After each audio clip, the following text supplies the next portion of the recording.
Bagamat nakikitang matatag pa rin ang defense ties ng Pilipinas at Amerika, binabantayan naman ang posibleng epekto ng administrasyon ni US President-elect Donald Trump sa ekonomiya ng Pilipinas. Sa Pilipinas Conference 2024 ng Strat-based ADR Institute, sinabi ni Finance Secretary Ralph Recto na maaga pa para sabihin kung may direktang epekto ang resulta ng US election sa Pilipinas.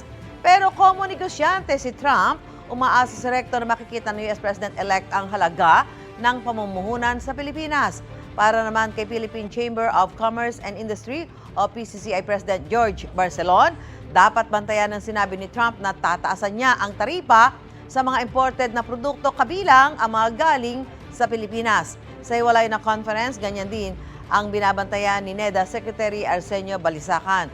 Patuloy raw na sinisikap ng gobyerno na mapatatag ang lokal na ekonomiya para manatili itong matatag anuman ang maging polisiya ng Amerika.